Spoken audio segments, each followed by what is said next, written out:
the summer Michael Ashford turned 26, he returned to the family estate in the Hamptons with a sense of defeat weighing on his shoulders. His latest tech venture had collapsed spectacularly, the board of directors voting unanimously to remove him as CEO of the company he'd founded 3 years prior. The irony wasn't lost on him. Despite being the heir to the Ashford Industries fortune worth over $8 billion, he'd wanted desperately to make it on his own. Instead, he'd proven his father right. He was just a spoiled rich kid playing businessman.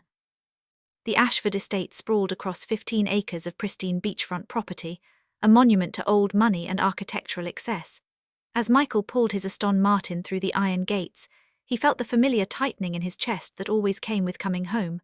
The mansion loomed ahead, all glass and marble and impossible expectations. His mother, Vivienne Ashford, greeted him at the door with her customary air kiss and perfectly maintained smile. "Darling, you look exhausted. Maria has prepared your room. She and her daughter have been working all week to get the guest wing ready for your father's business associates this weekend." Michael barely registered the information. He'd grown up with Maria Rodriguez as the head housekeeper, a constant maternal presence who'd bandaged his scraped knees and snuck him cookies when his parents were too busy conquering the corporate world to notice their son. He vaguely remembered she had a daughter, though he couldn't recall ever meeting her. That changed the next morning. Michael had always been an early riser, a habit formed during his Stanford days when he'd work on coding projects until dawn. He wandered into the kitchen at 6 a.m., expecting it to be empty, and stopped dead in his tracks. A young woman stood at the commercial-grade stove, her dark hair pulled back in a practical ponytail, flour dusting her forearms as she worked. She wore simple jeans and a white t-shirt, completely focused on whatever she was creating, humming softly to herself. The early morning light streaming through the windows caught her profile, and Michael found himself staring. "Good morning," he said finally. She jumped, spinning around with wide eyes. "Oh, Mr. Ashford, I'm so sorry, I didn't hear you come in. I'm just preparing some pastries for breakfast. Can I get you something? Coffee? Your mother mentioned you prefer a cappuccino in the mornings." "Just Michael, please," he said, moving closer. "And you are?" Angel Rodriguez, Maria's daughter." She wiped her hands on her apron, leaving streaks of flour. "I'm helping my mother this summer while I'm on break from graduate school." "Graduate school for what?" "Architecture, Columbia," she said it matter-of-factly without pride or embarrassment. "I'm in my final year." Michael felt his interest peak. "Architecture, that's fascinating. What's your focus?" Angel's eyes lit up, transforming her face from pretty to radiant. "Sustainable urban design. I'm working on my thesis about integrating green spaces into low-income housing developments without displacement. The challenge is maintaining affordability while improving quality of life." She caught herself, a slight blush coloring her cheeks. "Sorry, I tend to ramble when someone asks about my work." "Don't apologize. It sounds genuinely important." Michael leaned against the counter, forgetting entirely about his coffee. "Most people I know in architecture are designing vanity projects for billionaires, myself included, I suppose." Angel studied him for a moment, her head tilting slightly. "You don't seem like you fit the stereotype, if you don't mind me saying." "What stereotype is that?" "The entitled heir who thinks money solves everything." She returned to her pastries, shaping dough with practiced hands. "My mother's told me stories about you over the years. The boy who built computers for underprivileged schools, who insisted on paying the staff's children's college tuitions from your trust fund. That's not typical billionaire behavior." Michael felt unexpectedly exposed. "Your mother talks about me." "Sometimes she's very fond of you." Angel slid a tray into the oven, then finally poured him that cappuccino, the foam forming a perfect rosetta. "She worried when she heard about your company. Are you okay?" The question, so simple and genuine, caught him off guard. His own parents hadn't asked. His friends had offered empty condolences before changing the subject. But this woman he'd just met, the daughter of their housekeeper, looked at him with real concern. "I will be," he said quietly, "eventually." Over the following weeks, Michael found himself gravitating toward the kitchen every morning. Angel was always there, having taken over the breakfast preparations to give her mother a lighter workload. They fell into an easy rhythm. He'd make coffee while she cooked, and they'd talk. Angel was unlike anyone in Michael's social circle. She spoke passionately about income inequality, environmental justice, and the responsibility of those with resources to create change. She challenged his assumptions, called out his privileged blind spots, but never with malice.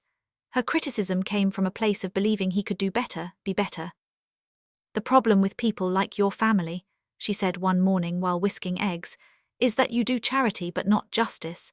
You'll write a check to feel good, but you won't examine the systems that created the need for charity in the first place." Michael bristled. "That's not fair. My family's foundation has donated hundreds of millions to organizations you control, with boards full of other wealthy people, maintaining your influence while getting tax breaks." Angel looked at him steadily. "I'm not saying it doesn't help people. It does. But real change requires giving up power, not consolidating it through philanthropy." "So what would you do differently?" "Listen to the communities you claim to want to help, fund local organizers, support worker cooperatives and tenant unions. Use your privilege to amplify voices that are usually silenced, not just make pronouncements from on high." She plated the eggs, garnishing them with fresh herbs from the estate's garden. "But that's harder. It requires humility." Michael found himself both irritated and intrigued.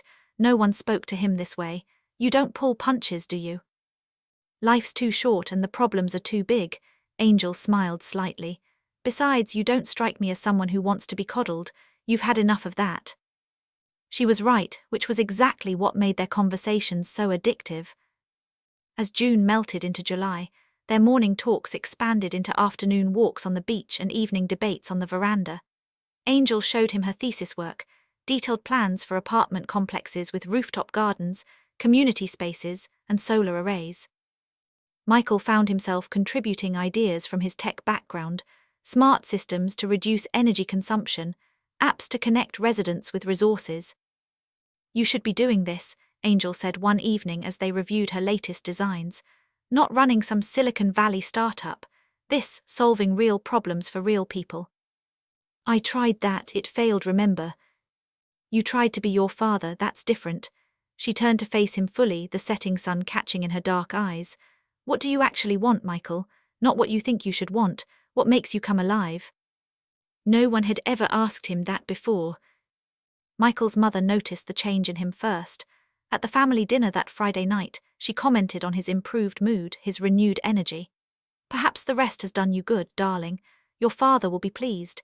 He's considering bringing you into Ashford Industries after all, if you're ready to be serious." The thought filled Michael with dread.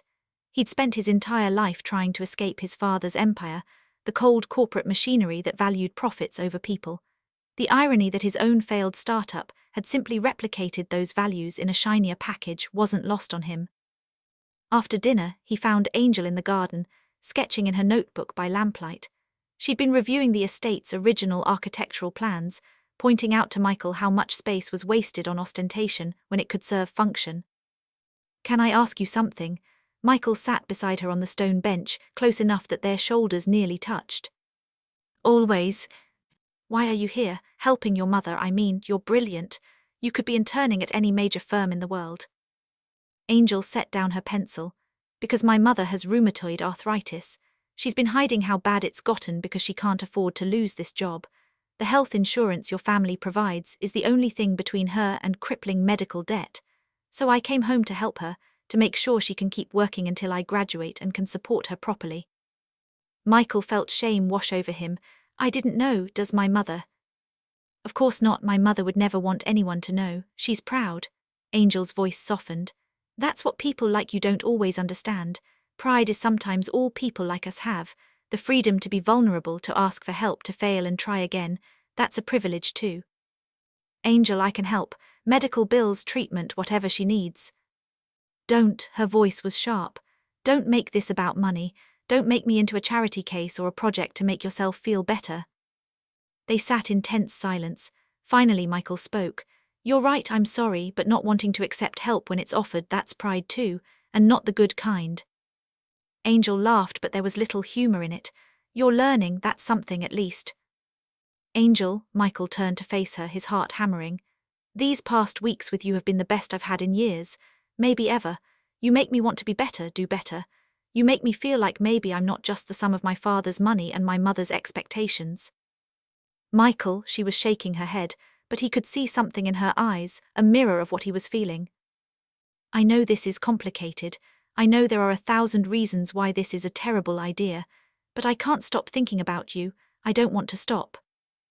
I'm the maid's daughter, Angel said quietly. Your mother would have a stroke. Your father would probably fire my mother. They don't control my life. Don't they? Angel stood, wrapping her arms around herself despite the warm evening air. You're here because your business failed and you came running home.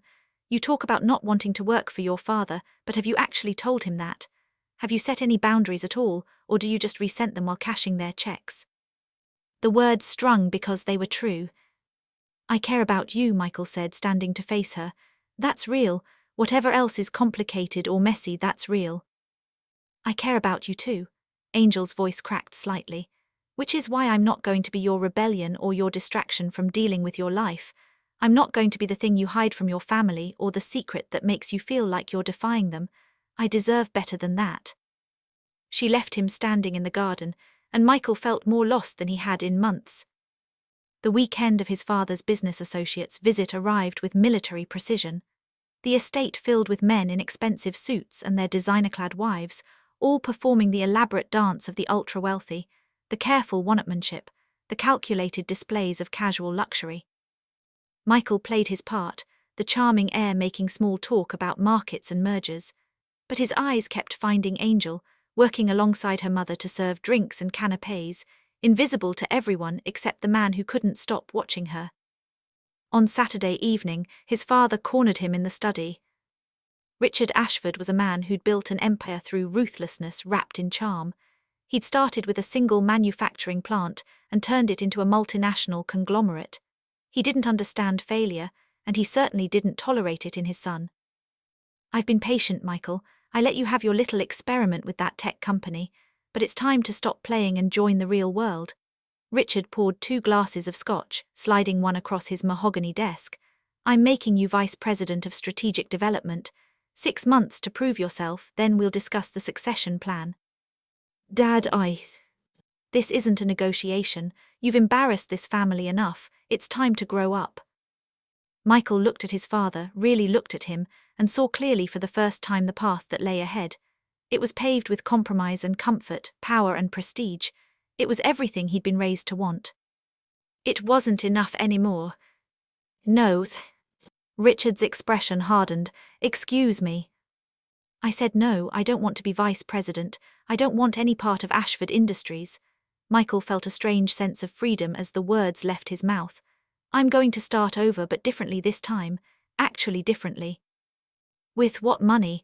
Don't forget that everything you have comes from this family. Then I'll figure it out without it. His father laughed, but there was no warmth in it. You're a fool. You think the world will be impressed by a failed entrepreneur with nothing but your name. That name is only worth something because of what I built. Maybe, but at least I'll be building something worth being proud of. Michael left the study, his hands shaking with adrenaline. He found Angel in the kitchen, alone for once, cleaning up after the evening service. I did it, he said. I told him no to all of it. Angel turned, surprise evident on her face. Michael. What are you talking about? My father wanted me to join his company to fall in line. I refused. I'm done trying to meet expectations. Here's my mother's societies. I'm done pretending to be someone I'm not. He crossed the kitchen to stand in front of her. You were right about everything. I've been coasting on privilege while pretending to rebel. But I'm ready to actually do the work now. To figure out who I am without the money, without the name meaning anything except what I make it mean. That's incredible. Angel's smile was cautious. I'm proud of you, but Michael, what does this mean for us if you think grand gestures will? This isn't about you. I mean, it is, but not in the way you think. Michael ran his hand through his hair, trying to find the right words. You made me realize I was living half a life, hiding behind wealth instead of confronting who I actually am, whether or not you give me a chance that needed to happen. But God, Angel, I hope you'll give me that chance. The next morning, Michael's belongings were on the front lawn. His mother had been characteristically efficient in her disapproval. Maria found him there, staring at the pile of designer clothes and expensive electronics with a mixture of shock and something that might have been relief. Mr. Michael, she said softly, I'm so sorry, I heard the shouting last night. It's okay, Maria, really, this was a long time coming, he smiled at her. I should actually thank you. Thank me for what? For raising an extraordinary daughter. She changed my life. Maria's eyes filled with tears. She told me about your conversations. I was worried, not because of who you are, but because of who your family is. I didn't want her hurt. I know I don't want that either. Michael looked at the mansion behind them, so familiar and yet suddenly foreign. I need to prove I'm different, not with words, with actions. That's going to take time.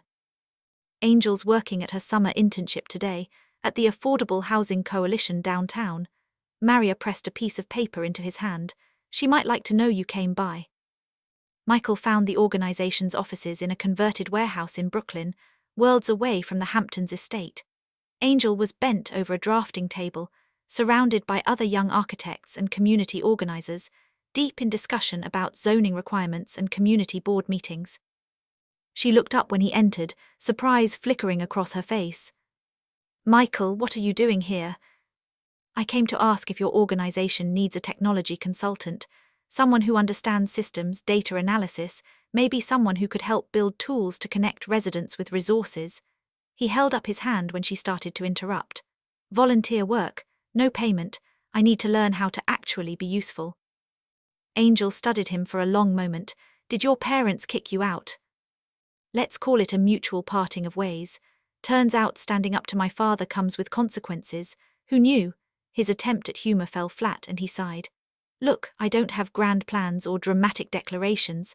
I just know that I want to do work that matters with people who matter. And you matter, Angel. Even if you never want to see me outside of work, you matter. One of Angel's colleagues, a woman with kind eyes and graying dreadlocks, spoke up. We could actually use someone with tech skills. Our database is a disaster, and we've been trying to develop an app to help residents navigate housing assistance programs. The developer we hired disappeared with our deposit. I could do that, Michael said quickly. I'll rebuild your database, design the app, whatever you need.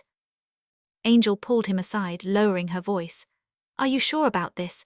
This isn't some romantic gesture that will wear off when reality sets in, because these people depend on us. This community needs follow-through, not passion projects from bored rich kids trying to find themselves. I've never been more sure of anything. Michael met her eyes steadily. I know I have to prove it, let me try. The following months were the most challenging of Michael's life.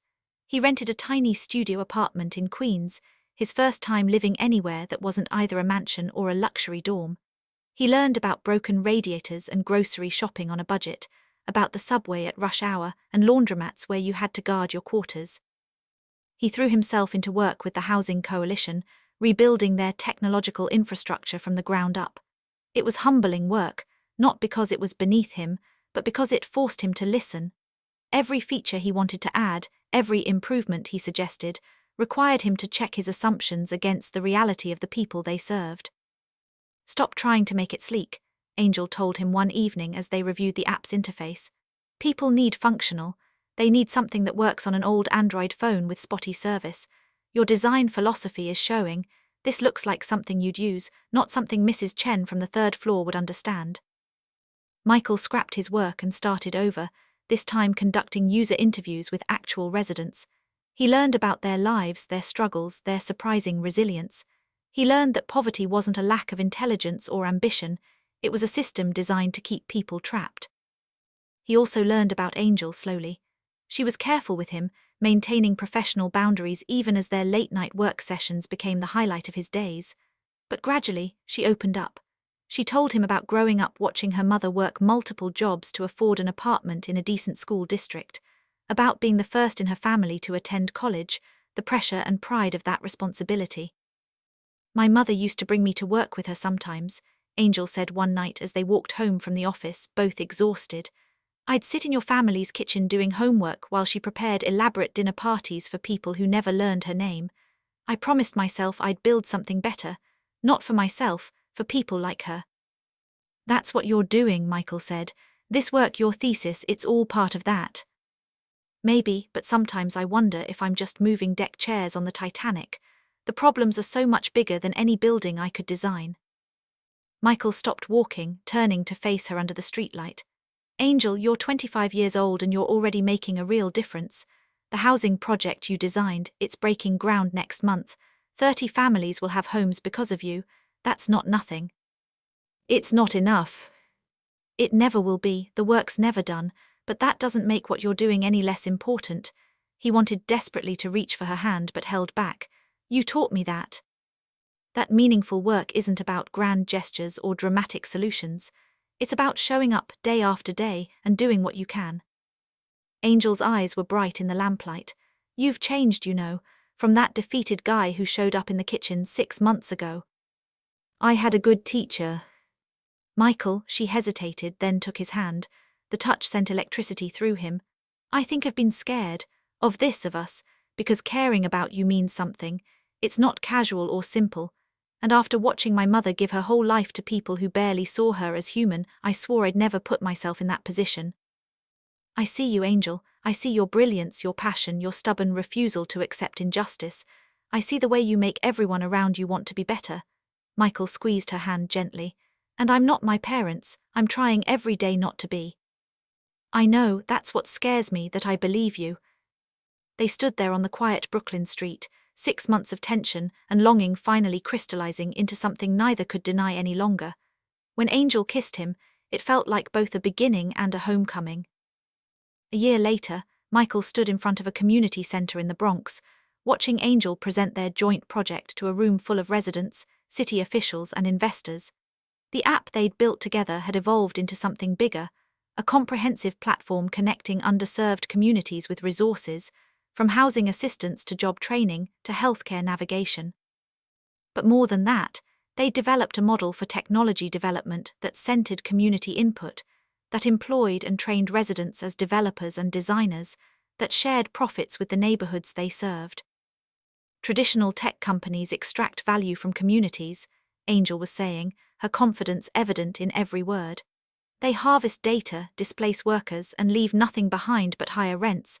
We wanted to build something different, a cooperative model where the community owns and benefits from the technology designed to serve them. Michael watched her command the room, this brilliant woman who challenged him to be more than his privilege, and felt overwhelming gratitude. They'd built something real together, something neither could have created alone. After the presentation, as they stood together accepting congratulations, Michael's phone buzzed. His mother's name appeared on the screen. They'd barely spoken since he'd left, just occasional stiff text messages on holidays. You should answer it, Angel said quietly. Family's complicated, but it's still family. Michael stepped outside to take the call. Michael, his mother's voice was carefully controlled. I watched your presentation. Someone on the foundation board sent me the live stream. Oh, he wasn't sure what else to say. It was impressive, more than impressive, it was important work. A pause. Your father would never admit this, but I think even he's beginning to understand that there are different ways to build a legacy. Michael felt something loosen in his chest. I'm not doing this for his approval, Mom, or yours. I know, that's what makes it matter. Another pause. I'd like to meet her, Angel, properly I mean, not as Maria's daughter but as your partner in work and otherwise. You fired Maria when I left. I did, it was petty and cruel and I've regretted it. His mother's voice cracked slightly. I've sent her a letter of apology and a very generous settlement. I can't undo what I did, but I can try to make amends. That's something you've taught me, that accountability matters more than pride. Michael looked through the window at Angel, who was gesturing animatedly while talking to a group of residents. She's remarkable, Mom. I hope you get the chance to know her. So do I, darling, so do I. 2 years later. The rooftop garden of the affordable housing complex was Angel's masterpiece. 5 stories above the Bronx, it was an oasis of green, vegetables growing in raised beds tended by residents, solar panels providing power, a community space where neighbors gathered for movie nights and children's birthdays. Michael stood there now, watching the sun set over the city, nervous in a way he hadn't been since his first presentation to the coalition board. He checked his pocket for the 3rd time, making sure the ring was still there. Angel emerged from the stairwell, surprised to find him waiting. Hey, I thought you had a meeting with the investors. I rescheduled, there's something more important. Michael took her hands, feeling his pulse race. Do you remember that conversation we had in my parents' garden, when you asked me what I actually wanted? Of course. I didn't have an answer then, but I do now. He knelt down, pulling out the ring, a simple band with a stone the color of her eyes. I want to keep building with you, not just apps and housing developments, but a life, a partnership based on mutual respect, on shared values, on the kind of love that makes us both better. Angel Rodriguez, will you marry me? Angel's hands flew to her mouth, tears streaming down her face. Michael Ashford, are you seriously proposing to me on a rooftop in the middle of a housing project we designed together? Is that a yes? Of course it's a yes, you brilliant, wonderful, formerly entitled but significantly improved man. She pulled him up and kissed him as the residents who'd been hiding behind the garden beds erupted in cheers. Maria was there too, her arthritis much improved thanks to the treatment Michael had quietly helped arrange through a healthcare fund they'd established. She embraced them both, crying and laughing simultaneously. Even Michael's parents appeared, having been invited by Angel, who'd slowly built a relationship with them over the past year. His father still didn't fully understand why his son had chosen this path, but he'd learned to respect it.